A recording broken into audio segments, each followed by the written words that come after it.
Без него Чебоксары, которые теперь называют «жемчужиной Поволжья», могли навсегда остаться заштатным городом. Он добивался полномасштабного развития, ездил, пробивал, доказывал, смотрел на годы вперед, и именно он предложил сделать проспект Тракторостроителей магистралью с 8-полосным движением. А ведь тогда никто и предположить не мог, что когда-то наступит транспортный бум, и проспект Тракторостроителей останется чуть ли не единственной дорогой без пробок.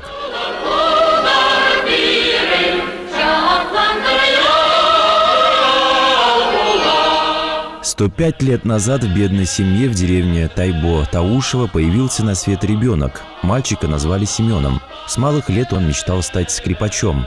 Со временем отец достал ему маленькую скрипку, и он научился играть без всякой музыкальной грамоты.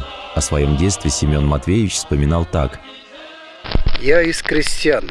Родители мои были тружениками. Родился в 1915 году. Отца тогда мобилизовали на фронт, а у матери на руках осталось 5 детей. Перенес голод в прямом смысле слова. Люди в нашей деревне умирали каждый день. 5 лет я самовольно пошел в школу, учился хорошо и охотно. Но школу пришлось оставить. Ученики не могли питаться в бесплатной столовой, где ежедневно кормили лапшой и кусочком хлеба. 3-летнюю сестренку сюда не пускали, поэтому Семен съедал лапшу, а хлеб оставлял для Али. Глава семейства работал на земле. Зимой ездил в Симбирск извозничать. Раз в 1,5 месяца заезжал домой, но заработанных денег не хватало. Выручала болтушка из-за лебеды. У детей не было сил на игры, поэтому они лежали на палатях. Мать Семена Матвеевича часто причитала: «Ведь умрешь, умрешь, как мне жить без тебя?» Судьба смилостивилась, и в 1924 году Семен снова пошел в школу, а в 17 лет уже начал преподавать в начальных классах.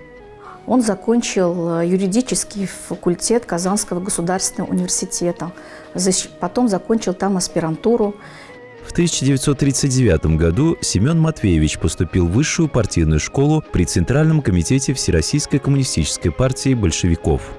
Когда я работал в университете, работал молодой человек из Ульяновской области, где родина Ислюкова. Он говорит, у него не Ислюков фамилия. Он говорит, у него фамилия Ислі. И говорит, когда рекомендовали высшую партийную школу, секретарь райкома сказал, как? Не поймут, Ислі, что за фамилия? Ислюков. Очень много рассказывал, конечно, про свою юность. Он рассказывал, что ему хотелось призваться на фронт. Но его не призвали на фронт, а отправили в Чувашскую республику и сказали, что ты там пригодишься. В августе 1941 года Семен Матвеевич прибыл в Чебоксары. С этого времени вся его дальнейшая жизнь и деятельность были посвящены делу развития экономики и культуры Чувашской АССР. Чувашия направила на фронт тысячи сыновей и дочерей. За годы Великой Отечественной войны в республике подготовили более 75,5 тысяч бойцов, в том числе 13 658 снайперов, минометчиков, пулеметчиков, истребителей танков, многие из которых также пали смертью храбрых на поле боя. Крупные промышленные предприятия перестраивались для нужд фронта, трудящиеся работали в несколько смен. Семен Матвеевич, будучи в городском комитете партии, он очень плотно этим занимался. 28 предприятий было направлено, эвакуировано из прифронтовых районов здесь, сюда, в Чебоксары. Часть там цехов по ведомственным предприятиям разместили, а практически на базе этих цехов, приехавших, эвакуированных в город, сформировались новые заводы, новые предприятия. Электроаппаратный завод на базе Хемза, Харьковского завода, электроаппаратный завод. Потом ткацкая фабрика, предельная фабрика, обувная, табачная фабрика. В общем, целые предприятия. В 1943 году в Чебоксары был эвакуирован Харьковский электромеханический завод. Запустить сложное производство на новом месте было равносильно подвигу. Огромная тяжесть легла на плечи тогдашних руководителей Чувашии, включая и Семена Матвеевича. занимавшего пост секретаря Чебоксарского горкома партии по промышленности. Партийный вожак, которому не было и 30, дневал и ночевал на стройплощадке. Несмотря на тяжелое положение, ЧААС достиг запланированного объема ежемесячного выпуска и даже перевыполнил его. Однако при выпуске военной продукции возникали и социальные проблемы. Вот, во-первых, это развертывание ивако-госпиталей. В городе несколько ивако-госпиталей. Теперь решение проблем эвакуированных лиц, разных проблем. Особого внимания, конечно, требовали семьи участников и погибших военнослужащих, горожане. Всеми этими, конечно, тоже, видимо, приходилось ему очень активно заниматься. После войны столица Чувашии по сравнению с соседними городами оставалась небольшой. Для роста и развития городу не хватало промышленных предприятий. Мы же и приехали, когда в 49-м году, вот, я посмотрел, тут ходил автобус номер 1, и все. Железнодорожная станция и ипподром, где вот сейчас университет стоит, там был ипподром. Вот это один маршрут был. Это 49-й год. В конце 1955 года Семен Матвеевич был избран первым секретарем Чувашского обкома КПСС. В этой должности он трудился более 12 лет. За это время республика сделала колоссальный рывок в сельском хозяйстве. Построены крупные животноводческие комплексы, развивалось птицеводство, росла урожайность зерновых. Чувашия становится кладовой зеленого золота. На долю республики приходилось 60% хмеля всего Советского Союза. В то время по указанию Никиты Сергеевича Хрущева весь Союз засаживали кукурузой. Только вот климатические условия республики для этой культуры не подходили. Семен Матвеевич не стал сокращать площади под посевы многолетних трав и чуть не лишился партбилета. Он старался не зря. Позже аграрии всей страны начнут ездить в Чувашию за семенами клевера, овса и люцерны, что приносило большой доход. В 1956 году Андрей Кириленко, первый секретарь Свердловского обкома КПСС, выступит инициатором создания совнархозов, а через год Хрущев внесет предложение реорганизовать управление через Советы народного хозяйства. Я выступил против, все остальные поддержали. Мне говорят: вечно ты белой вороной хочешь выглядеть. На прием Хрущев попасть не смог, он меня не принимал. И решение ЦК состоялось. Через некоторое время в Горьком состоялось совещание руководства 5 республик и областей региона. Семен Матвеевич был против укрепленных совнархозов. Он считал, что в каждой республике или области должен быть Совет народного хозяйства. Когда Семен Матвеевич стоял на трибуне, и Никита Сергеевич пытался его забить вопросами. Но Семен Матвеевич достойно все это. А многие, когда начинают забивать вопросами, многие убегали с трибуны. Руководители других субъектов, так скажем, регионов. Семен Матвеевич достойно выждал, и после целой тирады этих вопросов, комментариев, продолжит свое выступление. Вначале был создан Чувашский совнархоз, который очень много дал республике. Через 3 года он преобразуется в Волговятский совет народного хозяйства и прогорит. Семен Матвеевич продолжит добиваться встречи с Хрущевым, но безуспешно. Их взгляды не совпадали, но должность Ислюкова сохранялась. По сельскому хозяйству республика входила в первую десятку. Позже будет создана чрезвычайная комиссия по взысканию хлебных ресурсов. План Чувашия выполнит, но государство будет требовать еще. И это было непростое время. В 1964 году главой государства назначается Брежнев. Их первая встреча с Семеном Матвеевичем продлится более 2 часов, когда как с остальными руководителями не более 5 минут. Потом к 85-летию Семена Ислюкова газета «Советская Чувашия» выпустит материал с заголовком «Брежнев». Его мог слушать часами. Вернулся Чебоксары, а мне звонки идут из Москвы. Особенно часто Полянский на проводе. И он спрашивает: что ты сделал с товарищем Брежневым? Ведь на каждом заседании президиума ЦК вспоминает о беседе с тобой. Твои мысли пересказывает. Затем Кулаков звонит: хотим тебя назначить министром по хмелеводству. А я действительно на примере хмеля рассказывал Брежневу, как мы безграмотно, топорно решаем вопросы сельского хозяйства. Чувашия – одна из густонаселенных республик. Из-за малоземелья и недостатка рабочих мест жители сельских районов семьями выезжали в другие регионы страны. Среди выезжающих преобладала молодежь. Решить проблему могло только ускоренное развитие промышленности. Буквально за семилетку в республике зарождаются десятки предприятий.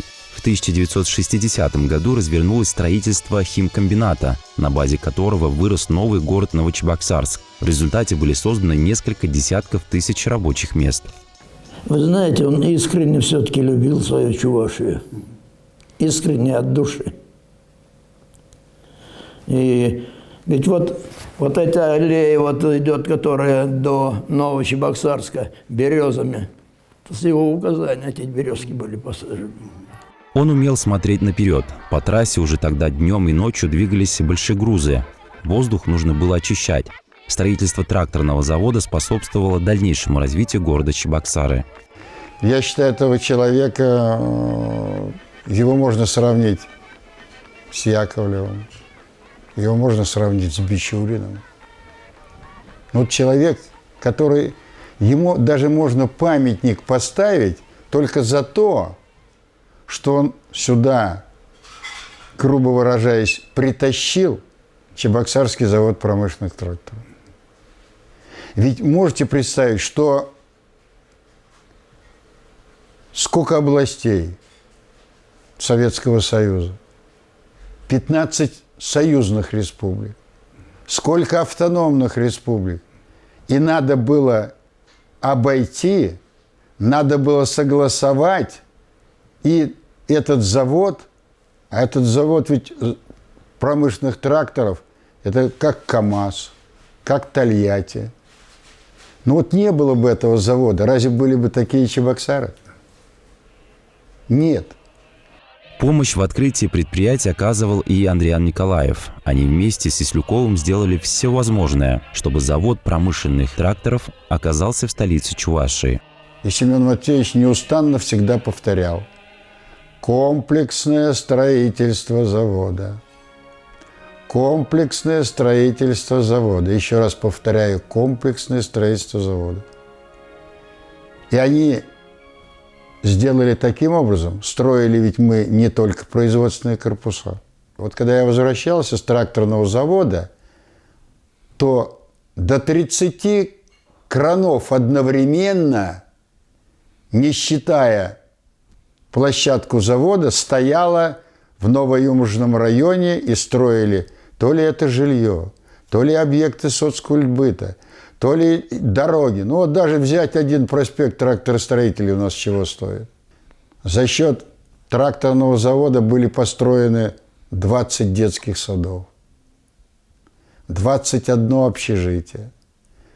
За счет тракторного завода были построены в области медицины медсанчасть тракторного завода. Она ведь должна была быть маленькой, 5-этажной, потому что город по тем размерам не вписывался, или наоборот, медсанчасть тракторного не вписывалась в такой город. Но тем не менее мы пробили и сделали все, сделали вот ее 12-этажной, сделали поликлинику на 960 посещений, свою поликлинику на тракторном заводе. Тракторный завод построил дворец культуры тракторного завода и очистные сооружения, которыми мы пользуемся по сегодняшний день.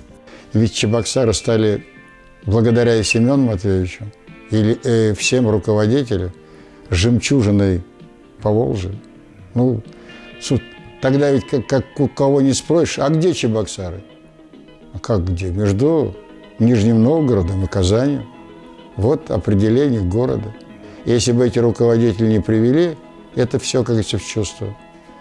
Как у Ильфа Петрова, Чебоксары были бы этими Васюками, так и остались. А благодаря этим руководителям, благодаря всего и нынешним, которые сделали для того, чтобы, как говорится, это все, но остальное надо, самое главное, что Семену Матвеевичу отдать, это забота была о людях. Для новых предприятий требовались квалифицированные кадры, поэтому в республике начинается строительство университета. Значит, весь 1967 год Ислюков посвятил открытию Чувашского государственного университета. Он говорит, что даже некоторые работники Министерства просвещения СССР и России были против открытия университета, но с помощью Брежнева все-таки же университет открыли, пишет Илья Павлович Прокопьев. Бурная деятельность Ислюкова на посту первого секретаря обкома КПСС была неожиданно прервана в начале 1968 года. Официальной версией стало состояние здоровья руководителя, однако имеются и другие версии. Видимо, здесь сыграла позиции Никиты Сергеевича Хрущева. Никиты Сергеевича Хрущева. Вот, ну, и в источниках, в книгах написано, в воспоминаниях написано, что Семен Матвеевич, отстаивая интересы своей родной республики, он был против ликвидации Чувашского совнархоза. Просил и настаивал, что совнархоз надо сохранить ради обеспечения дальнейшего развития нашей республики. Потом по вопросам интенсификации сельскохозяйственного производства, там, культуры земледелия, вот, какие культуры у нас наиболее урожайные, какие не очень урожайные. Вот. И Семен Матвеевич открытым текстом выступал по этим вопросам на форумах и всесоюзного уровня, и всероссийского, и зонального уровня. Во главе республики ставят Николая Вороновского, который на год старше Ислюкова, а Семен Матвеевич становится председателем Президиума Верховного Совета Республики. Там он проработает еще 17 лет. Как высококвалифицированный юрист он совершенствует работу Советов. Чуткое и внимательное отношение к запросам и нуждам трудящихся, проявляемое Семеном Матвеевичем, становится примером для всех членов Президиума Верховного Совета. Варшнине астум-астып дигамада. Хаклана только. Пресекретарь тавалланна булмаллан. Хойын шоушнигалары. Ыйтредет. Мандын эшлемедезе. Секретарь. Вот. Куда мы же Вороновский ларзасын, перегеджа, ыйду бажа. Мы же секретарь замешлемесюдезе. Вот. Вот Семен Матвеевич секретарь не хой Николаны, манный дезет. Вороновский, бежен уйромных полно. Входа заяман Семен Матвеевич. Иду тапранда был засын, был ябр эшлеттерне тума. А Вороновский республикан Халы бір живе, халыға білмезір, республикана білмезір, шанны секретарь земтавасы. Вот. Үйду мәжін пұшланды не тавшырза иле имен. Но секретарь зембе келішмен, эшлені беле. Вот. Иге ямала. Хакланы икіште пәрбеге. Но үйдуға татсабаны тәрлерен. Очень доступный. Очень доступный. Всегда внимательно выслушивал. Взгляд был такой внимательный, доброжелательный. Вот. Ну, желающий, вот, выражающий желание помочь, подсказать хотя бы советом. Или может быть, конкретными делами. И вот в моем понимании, в моей памяти он вот таким остался. Пользовался большим заслуженным авторитетом перед трудящимся республики. Семен Матвеевич, он в памяти людей нашего поколения. Мы его знали как выдающегося деятеля партийной, государственной и общественной жизни. Где бы он ни работал, кем бы он ни был, он остался уважаемым человеком народа нашей республики. Его знали не только в нашей Чувашской республике, его знали и во всех соседних республиках, с уважением относились к нему. И взаимно Семен Матвеевич сам всегда старался бывать в соседних республиках и областях. Я благодарен судьбе своей, что мне пришлось работать в те годы, когда Семен Матвеевич возглавлял партийные организации республики. Ислюков продолжительное время возглавлял комиссию по борьбе с эрозией почв. На примерах колхозов «Ленинская искра» Ядринского, имени Ленина Ячикского и «Путь Ильича Урмарского» учил руководителя методом борьбы со страшным бичом. В селах он, конечно, по-русски никогда не выступал, на простом чувашском. Очень многих знал по имени, там, бригадиров, директоров, уж само собой. Но знал республику, самую глубинку, кто чем живет. Даже границы колхозов. Вот здесь границы вот этих двух колхозов проходят.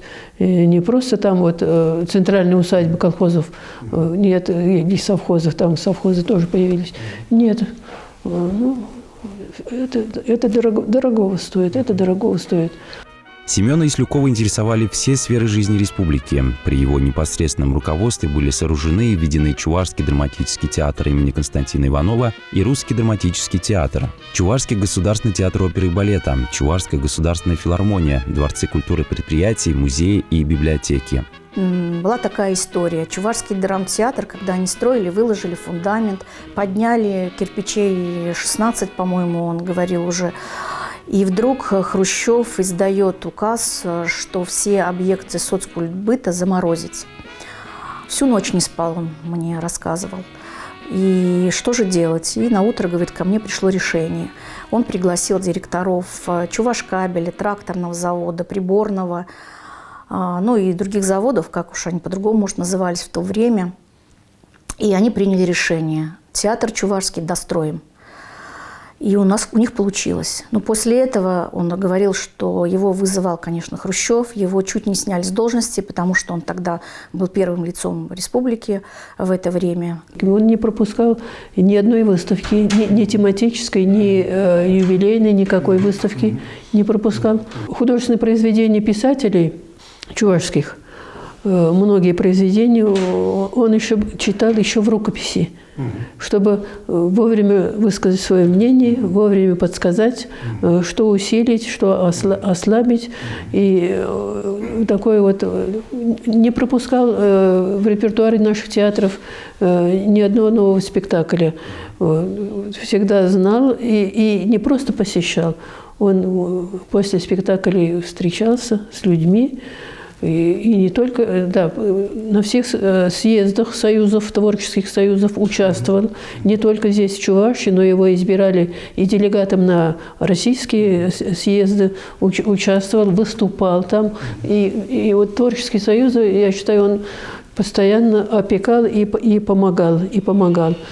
После выхода на пенсию Семен Матвеевич работал ответственным секретарем в Республиканском комитете защиты мира, а затем заместителем председателя. Он немало сделал для повышения авторитета этой организации, обладал огромной трудоспособностью, продолжал работать во благо республики и переживал за распад СССР.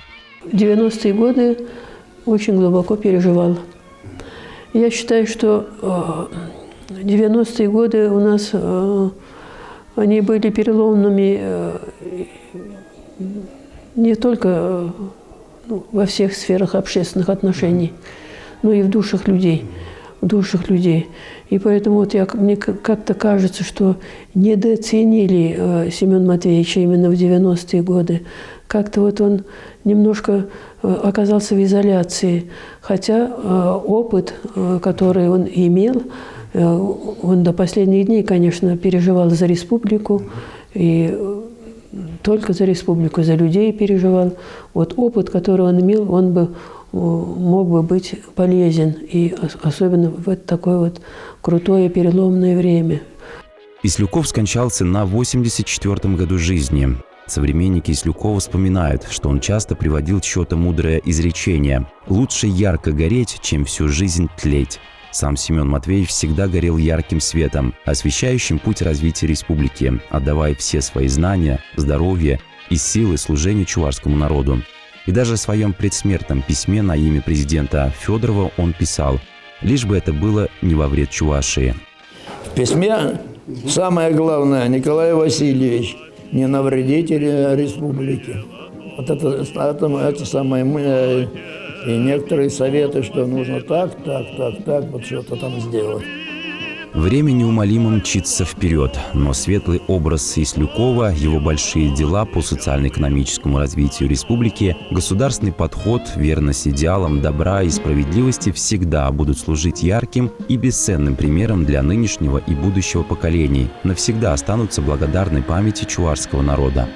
Хотелось бы, пользуясь случаем, поблагодарить правительство Чувашской Республики за то признание его достоинств, за признание его заслуг, что было принято все-таки решение и названа его именем улица, что на улице Ленинградской, дом 14, на доме, где он проживал, установлена мемориальная доска. Мы, родня наша, все очень гордимся. Даже моя внучка, проходя мимо этого дома, она всегда останавливается, хотя ей всего лишь 5 лет, она всегда с гордостью смотрит и говорит, что это ее прапрадедушка. Этот человек заслуживает того, чтобы был и памятник ему, чтобы была улица. Но в конце концов там какая-то накривая, там сколько-то, несколько домов и все. Я не знаю, может быть, я ошибаюсь в том, что там развитие этой улицы получит, но не знаю. За большие заслуги перед Родиной Семен Ислюков удостоен орденов Ленина, Октябрьской революции, 3 орденов Трудового Красного Знамени, орденов Дружбы народов, знак почета и многих медалей. Имя Семена Матвеевича занесено в почетную книгу трудовой славы и героизма Чувашской АССР. Ему присвоено звание почетного гражданина города Чебоксары.